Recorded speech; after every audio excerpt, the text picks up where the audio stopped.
네, 동료 병사에게 총기를 난사하고 달아난 임모 병장은 관심병사였습니다. 어떤 장병들이 관심병사로 분류되는지, 또 그 수는 얼마나 되는지 알아보겠습니다. 관심병사는 A, B, C 이렇게 크게 세 등급으로 분류됩니다. C등급은 입대 100일 미만이거나 허약 체질 혹은 보호가 필요한 병사를 말합니다. 그리고 B등급은 이 중점 관리 대상인데요. 인성검사에서 자살에 대한 생각을 표현했거나 또는 성격장애, 구타와 같은 가혹행위를 할 우려가 있는 사람을 말합니다. 또 성 관련 규정을 위반했거나 그럴 가능성이 있는 병사입니다. 가장 등급이 높은 A등급은 특별 관리 대상입니다. 자살 계획을 세웠거나 시도한 적이 있는 사람, 그리고 사고 유발 위험이 높은 사람이 여기에 해당됩니다. 자, 이 등급은 징병검사부터 자대 배치 이후까지 서너 차례 인성검사를 거쳐서 판정이 되는데요.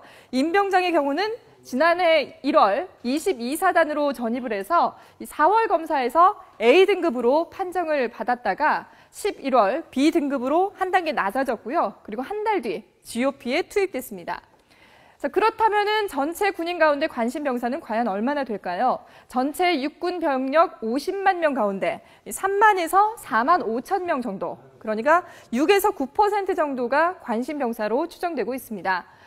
이번 사건이 발생한 22사단은 관심병사 비중이 더 높습니다. 지난 1월 기준으로 9천여 명 가운데 1,800명, 그러니까 20% 정도가 관심병사고요. 이 가운데서도 특별관리 대상인 A등급과 중점관리 대상인 B등급이 각각 300명과 500명으로 10%에 육박합니다. 이 관심병사를 관리는 어떻게 하고 있을까요? 지난해 국가인권위원회 자료를 보면은 군 복무 부적응 병사의 45.5%가 상담을 받은 적이 없다고 응답했습니다. 이 병용생활 전문 상담관은 지난 2012년 기준으로요, 전 군에 148명이 배치가 됐습니다. 상담관 1명이 연평균 1,030여 명을 배치받고 있는데요, 담당하고 있는데 상담률은 불과 17%에 그쳤습니다. 자, 이처럼 제대로 된 관심을 받지 못하고 있는 관심병사 문제, 과연 어떻게 해결하는 것이 좋을까요? 전문가와 함께 좀 더 자세히 알아보도록 하겠습니다.